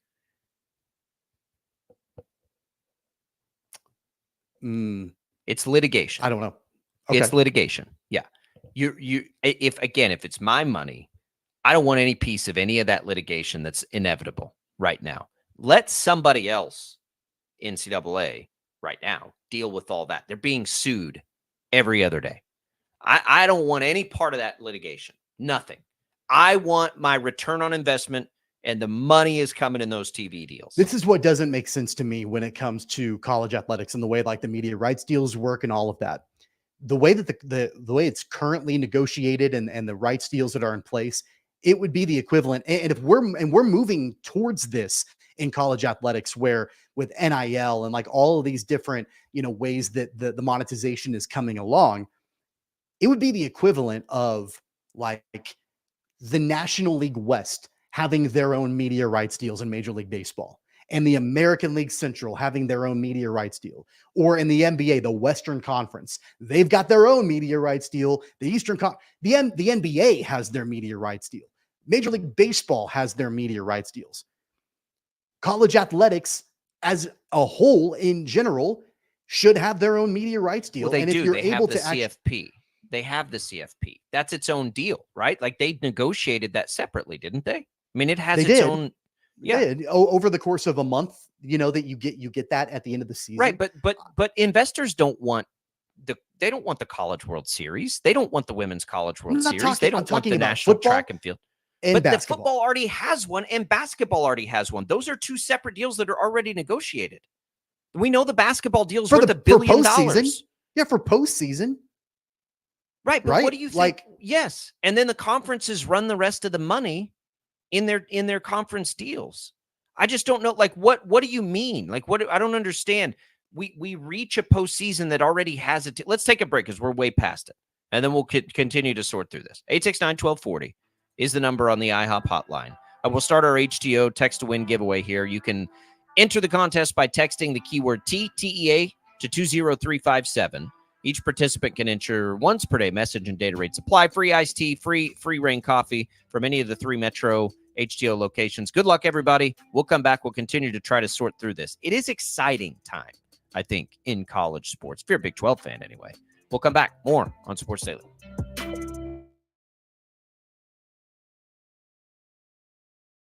Start your day right. Start your day with 12 News This Morning. Get ready with Jake's accurate hour-by-hour forecast, so you'll know if you need a jacket when you walk out the door or an umbrella by lunch. Start your day knowing what happened overnight and what's happening now. Live, breaking news all morning long. And plan the best route to work and school with traffic from across Kansas.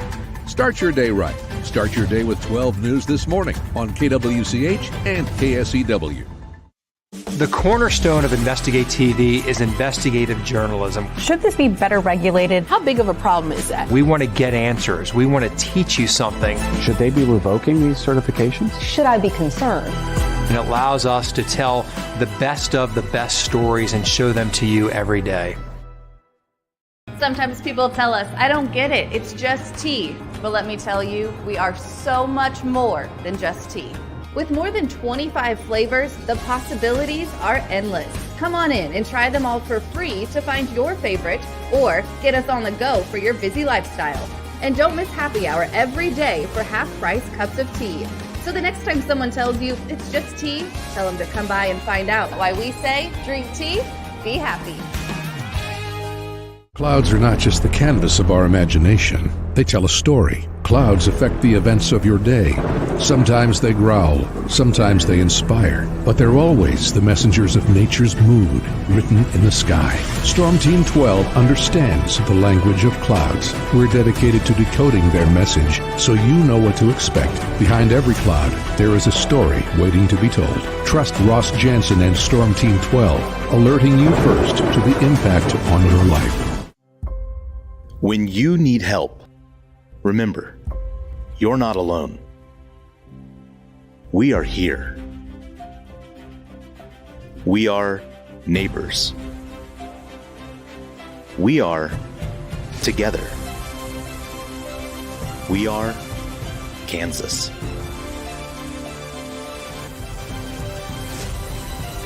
We are 12 News. They say it takes a village. Come together and support local businesses in our neighborhoods. When you contribute to local shops, more money goes back into the economy. Shopping local makes our state stronger. So give back to the communities you love and watch our businesses and communities thrive. Shop local and be Kansas proud. At 12 News, we know you're busy, which is why we're here whenever you need us. Anytime, any screen. With live breaking news. Critically hurt after an apartment. Storm Team 12 forecast. Snowing for many miles. And the stories you don't want to miss. The scene's still very active. Just search KWCH 12 News wherever you stream and catch up on the latest news of the day. All for free and on your schedule, hopefully making your day a little bit easier. And did I mention the Storm Team 12 forecast? 12 News whenever you want. Sometimes people tell us, I don't get it, it's just tea. But let me tell you, we are so much more than just tea.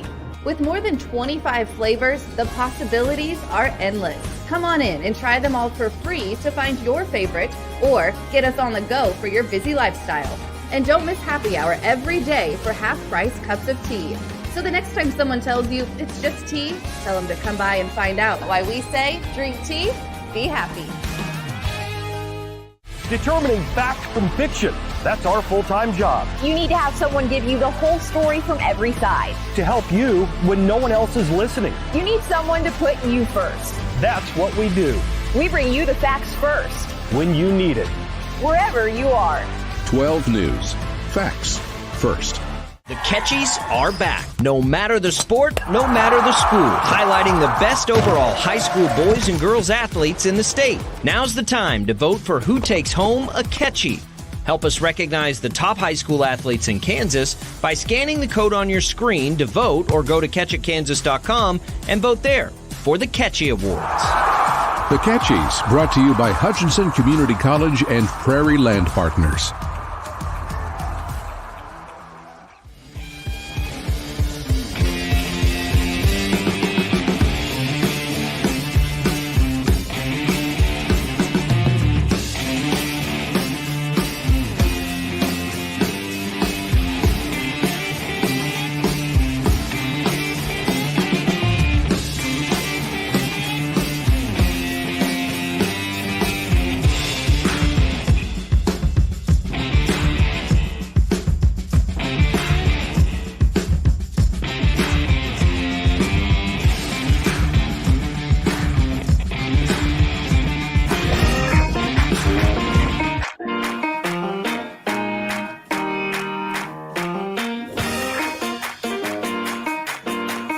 Welcome in, everybody. Before we jump back into our college sports conversation, let's go to Dave. Wants to talk a little K-State football on the IHOP hotline. It is available for you today, 869-1240. What's up, Dave?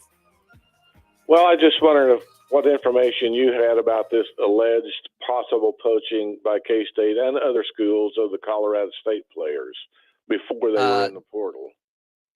Of a quarterback that would be a backup quarterback, and the money that was alleged, I think it makes no sense.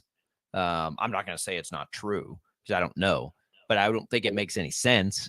I think it would, like, what in the world would K-State be doing going after that player for that price tag anyway? Well, wasn't there a tight end involved also?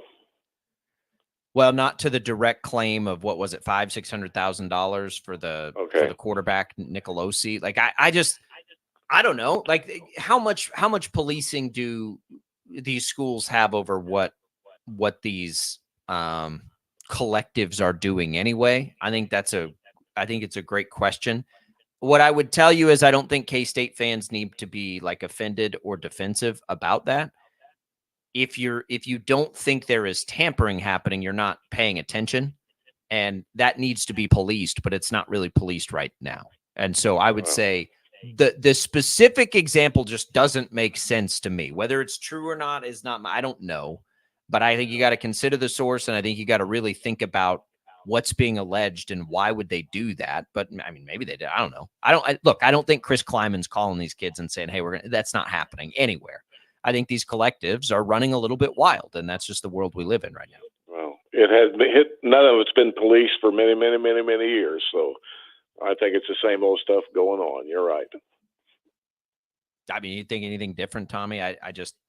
No, I mean, I think that, yeah, to your point, Dave, as far as it, been going on for a long, long time, that's very true. Now you've kind of got it, out in the open. It's just front facing now, right? It's just front facing. Like, it's the same thing to an extent as it's been before. You're just not, doing bags of, cash under the table, to a player. It's a little bit more front facing. Doesn't mean that there shouldn't be guardrails. There absolutely should be. That's just really not in place yet. I do think that there's got to be better mechanisms in place for the institutions to know what the collectives are doing, and vice versa.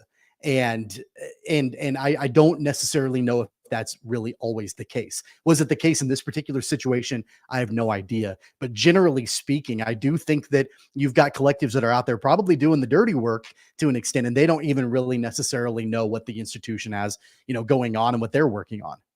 They'll work. It'll be a more cohesive thing moving forward. It's not yet, but we know that. Look, I would like to think some of the more high profile transfers, even before NIL, were taken care of by the incoming institution or whatever it is. You know what I mean? Like, again, we're just saying the quiet part out loud. That's the big thing. Does it need to be governed better?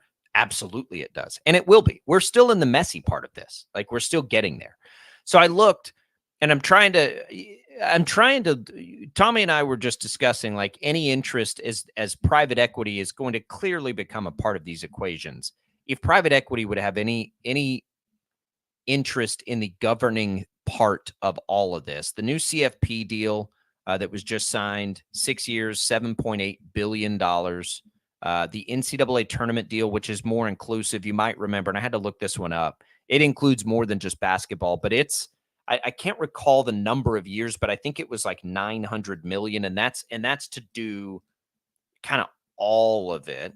I don't know. I think, again, if it was my money, that's the messy part, and that's the part ripe for litigation, the compliance part, the rulemaking part. They still have to sort through how they're going to get players paid. They still have to sort through, how do you go back in the past, these class action lawsuits. Kansas just sued the NCAA. Like, I wouldn't want any part of that legal obligation. So at least until that part sorts itself out, I don't think anybody's going to touch that with a 10-foot pole. The only thing that will save them is legislation that protects them. And until legislation that protects them comes along, I just don't think money people are always afraid of getting sued. That's like every big money person's biggest fear. So the TV deals to me are more intriguing. Slapping a name to a conference or whatever it may be, or being a part of the seismic shift for a return on my investment, that last seismic shift that is almost certainly still coming. The CFP is its own thing. I wonder how many CFPs we can have, right? So how many, like, the CFP does its own thing. The CFP doesn't care about anything else. It organizes, it ranks the teams, it does all these things. It's its own thing. Could you have the equivalent of a CFP in college basketball? Probably.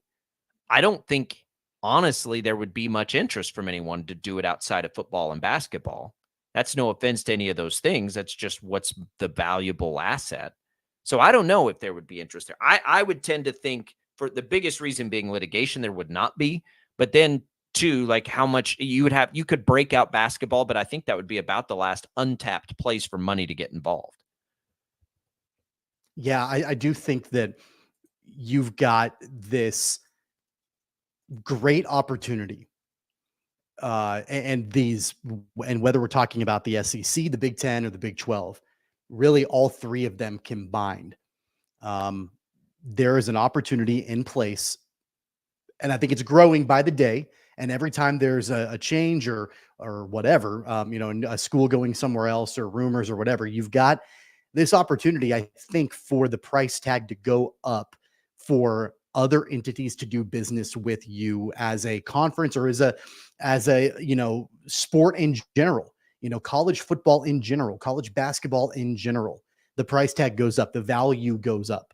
I think that you are more powerful when there are other players that are in place, when you've got, for instance, like, take a look at the Big 12, take a look at the institutions that are in place at the Big 12. If you were to add on also the Big 10 schools, also the SEC schools, all together into one, and you're going back to the table and you're negotiating with networks, you're negotiating with, other entities that would want to license the brands and things like that, your price tag is going to be that much higher when you've got the sum of all of the parts together, working together to get the best value. And so I do think that opportunity is on the table. I don't think that that's likely. I want to be clear about that, because the SEC cares too much about the SEC and the Big 12 cares too much about the Big 12 and whatever. I don't think that they can get out of their own ways to make something like that happen. But I do think that you leave money on the table when that sort of thing is not in place. If there's room for a new NCAA, which is what people talk, it's not coming for a while. Like, they got to clear the courts. They got to figure out all the back pay, basically, and the class action lawsuits, and wait on lawmakers to protect them. I think what you have is the CFP. And the CFP right now is largely, skewed. We know this to the SEC, to the Big Ten. We all are very aware of that. So what can the Big 12 do right now to help that is to become a bigger player in that. The money in the CFP deal, just the CFP deal, is staggering. It's like $1 billion a year for just that little bitty thing, right? That's not even yet fully where it's going to be. We're going to 12 teams for the first time now. So I think as much as anything, you just have to make sure that in college football, which is, there's no question it's the most valuable of these entities, you're well positioned in the CFP. CFP already doesn't care what the NCAA thinks. They're going to do their own thing. But is it, it's not equipped to take on an entire season. It's not equipped to probably oversee the rest of the bowl games, which I don't think anybody wants to go away. So I think there's room for both still. But yeah, if you want to enhance the CFP part of that, great, do it. But before you do any of that, if you're the Big 12 taking money, you got to make sure that your place at that CFP table is as strong as it can be. Because that's where you get paid by having participants, right? It's kind of like the NCAA tournament. Like the more you get in, the more money you're going to make. And so you get in and you position yourself. Right now, the goal for the Big 12 has to be, how do we position ourselves to be as valuable as the SEC and the Big Ten? The SEC and the Big Ten don't want that, right? They don't want them to be as valuable. So you're definitely not working with them in that capacity. You're trying to get big. The only thing where cohesiveness makes sense to me is if you're trying to say, all right, how do we knock off one more thing? How do we get rid of the ACC? Like, we're all going to go in this together and we're going to get rid of that. It's no offense to the ACC. I love the ACC. I wish they could just merge with the Big 12 and we'd be done with this, but that's not going to happen. So how do you just basically speed up the clock on their situation legally and financially? You go help them with their buyouts. You go help Florida State and Clemson with their buyouts today, they'll be gone tomorrow. They've said that publicly, that they want out, right? They're not even hiding it. They want out. They just can't get out because they can't afford it. So if you want that to happen, you go help them with that part, they'll come right on over. And if you're trying to justify spending that money to the rest of your schools, you got to have some foresight to what the next Big 12 TV deal looks like. And that's where, like, if I'm K-State right now, and Brett Yormark came to me and said, hey, we're taking in $50 million private equity. We're going to use $25 million of that each to get Florida State and Clemson to come join us. And they're like, whoa. Where's our piece of that $50 million? You say, wait till that next TV deal. Because if I can get those two schools to come over, the TV deal increases by X dollars for X years. This is what we're projecting in that TV deal. And if you don't believe me, look at the last TV deal I got done. So I see that being how this plays out.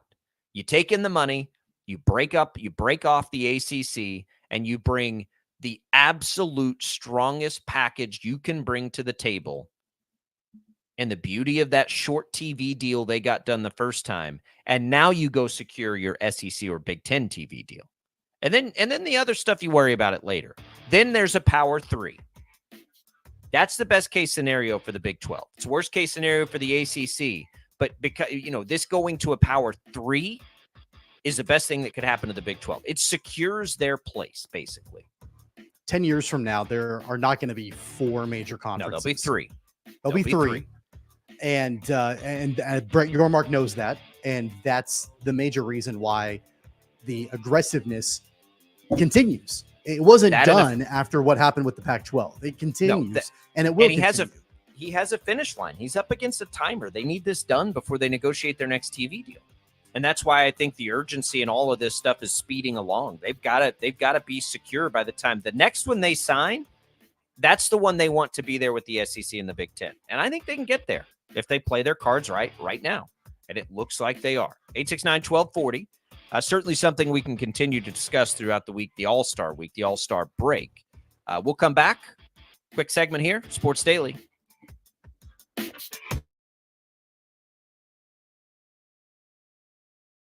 Start your day right. Start your day with 12 News this morning. Get ready with Jake's accurate hour-by-hour forecast, so you'll know if you need a jacket when you walk out the door, or an umbrella by lunch. Start your day knowing what happened overnight and what's happening now.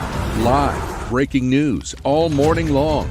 And plan the best route to work and school with traffic from across Kansas. Start your day right. Start your day with 12 News this morning on KWCH and KSEW. The cornerstone of Investigate TV is investigative journalism. Should this be better regulated? How big of a problem is that? We want to get answers. We want to teach you something. Should they be revoking these certifications? Should I be concerned? And it allows us to tell the best of the best stories and show them to you every day. Sometimes people tell us, I don't get it, it's just tea. But let me tell you, we are so much more than just tea. With more than 25 flavors, the possibilities are endless.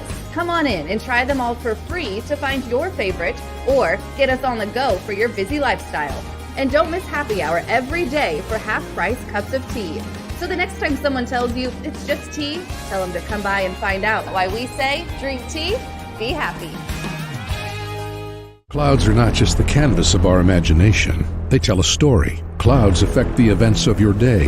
Sometimes they growl, sometimes they inspire, but they're always the messengers of nature's mood written in the sky. Storm Team 12 understands the language of clouds. We're dedicated to decoding their message so you know what to expect. Behind every cloud, there is a story waiting to be told. Trust Ross Jansen and Storm Team 12, alerting you first to the impact on your life. When you need help, remember, you're not alone. We are here. We are neighbors. We are together. We are Kansas.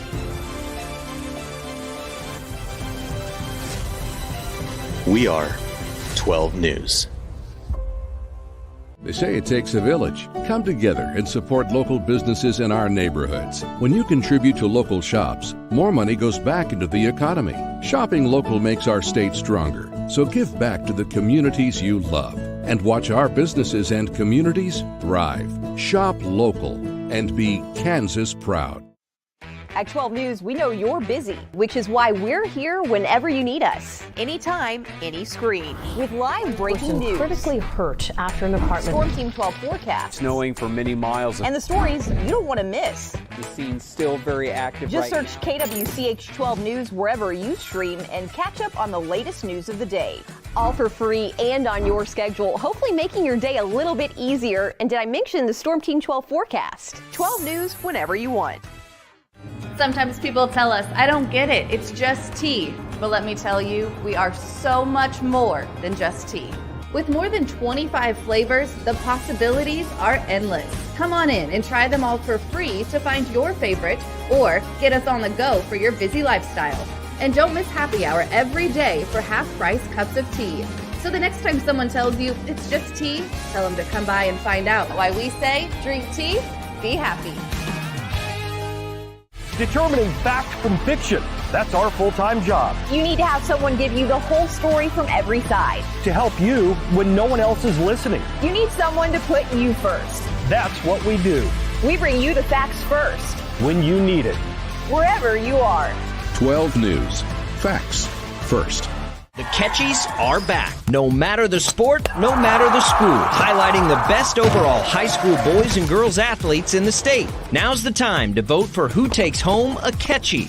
Help us recognize the top high school athletes in Kansas by scanning the code on your screen to vote or go to catchitkansas.com and vote there for the Catchie Awards. The Catchies, brought to you by Hutchinson Community College and Prairie Land Partners.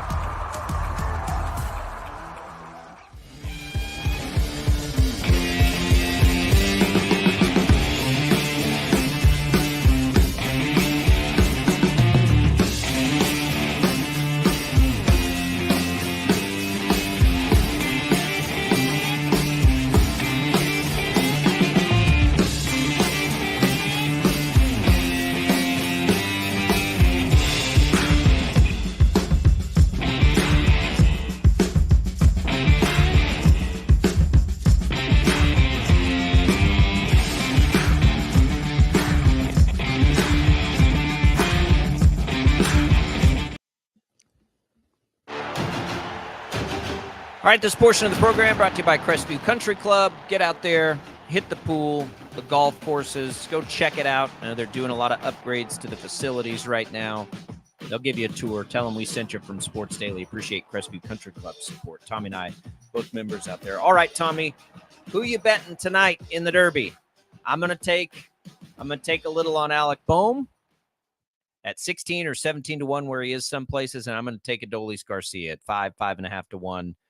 I'm going to reluctantly, for now, leave Bobby Witt off as much as I'm going to be rooting for Bobby Witt Jr. I just don't like his odds. I'm not really betting on this from an odds perspective. I'm betting on it from a personal perspective. I'm betting Marcell Ozuna. I know that, he doesn't have the best odds in this, but he's my guy. I'm a Braves fan. He's hit a bunch of home runs for the Braves this year. I'm going to give it to him. I think that he will win the home run derby, and I'm excited to watch that tonight. Well, look, I hope we're all wrong and Bobby Witt Jr. wins it. I think that'd be fun. Adolis will be fun if he gets on one just because of his flair and his. We got a lot of rooting interest here. We basically no Pete Alonso, no Gunnar Henderson. Although I'd be kind of happy with Gunnar Henderson because he's a bright young star, but no Pete Alonso, no Teoscar Hernandez. Then I'll be happy. I don't need to see. I don't need to see Jose Ramirez win this thing. So basically anybody but those three, and I'm good. It's fine with me. I mean, I think it's going to be a lot of fun to watch tonight, regardless who wins. As much as I like Alec Boehm because he's a former Shocker, I can't stand the Phillies because I'm a Braves fan. So I always find myself rooting against him. Very hard to beat 17 to 1. Pretty hard to beat 17 to 1 on any. Those are good odds. Any player. Yeah. Especially in the new format, right? The head-to-head thing. It feels like your underdogs are in a better position now. 869-1240, that IHOP hotline. Thanks to Prairie Fire Coffee for always keeping us fueled up here at the Odyssey Studios, KFH, everywhere here. All right, we'll come back. We'll wrap it up, tell you what's on tap next.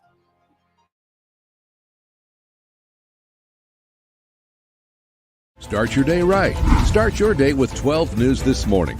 Get ready with Jake's accurate hour-by-hour forecast, so you'll know if you need a jacket when you walk out the door or an umbrella by lunch.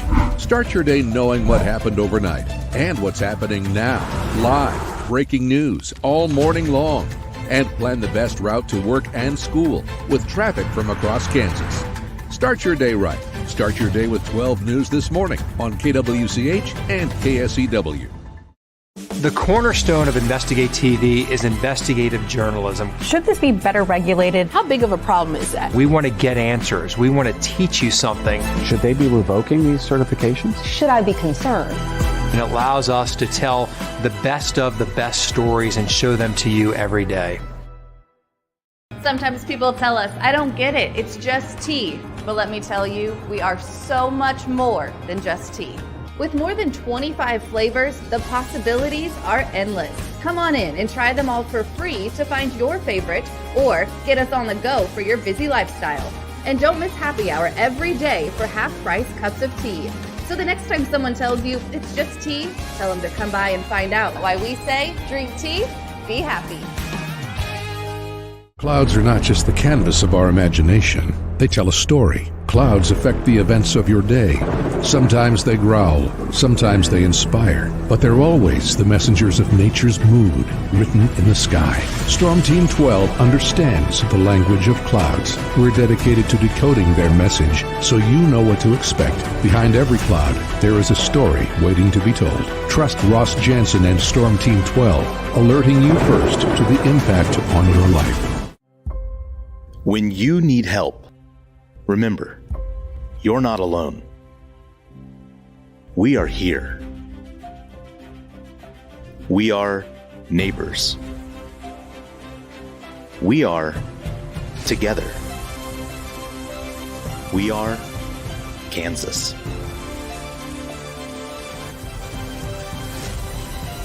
We are 12 News.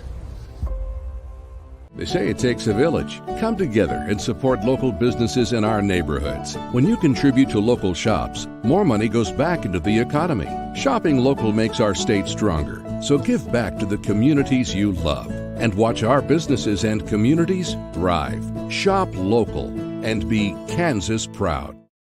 At 12 News, we know you're busy, which is why we're here whenever you need us. Anytime, any screen. With live breaking news. Critically hurt after an apartment. Storm Team 12 forecast. Snowing for many miles. And the stories you don't want to miss. The scene's still very active Just right search KWCH 12 News wherever you stream and catch up on the latest news of the day. All for free and on your schedule, hopefully making your day a little bit easier. And did I mention the Storm Team 12 forecast? 12 News whenever you want. Sometimes people tell us, I don't get it, it's just tea. But let me tell you, we are so much more than just tea. With more than 25 flavors, the possibilities are endless. Come on in and try them all for free to find your favorite or get us on the go for your busy lifestyle. And don't miss happy hour every day for half-price cups of tea. So the next time someone tells you it's just tea, tell them to come by and find out why we say drink tea, be happy. Determining fact from fiction. That's our full-time job. You need to have someone give you the whole story from every side. To help you when no one else is listening. You need someone to put you first. That's what we do. We bring you the facts first. When you need it. Wherever you are. 12 News. Facts first. The Catchies are back. No matter the sport, no matter the school. Highlighting the best overall high school boys and girls athletes in the state. Now's the time to vote for who takes home a Catchie. Help us recognize the top high school athletes in Kansas by scanning the code on your screen to vote, or go to catchitkansas.com and vote there for the Catchie Awards. The Catchies, brought to you by Hutchinson Community College and Prairie Land Partners.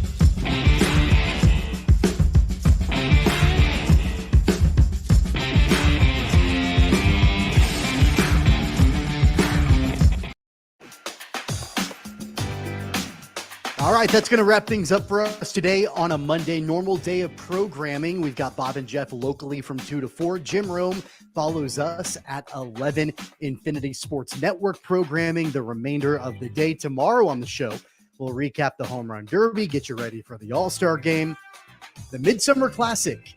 Just over 24 hours from now, we'll talk about it all tomorrow. For Jad Chambers, for Jacob Albrecht, I'm Tommy Castor. We'll see you back here tomorrow on Sports Daily. Have a great day.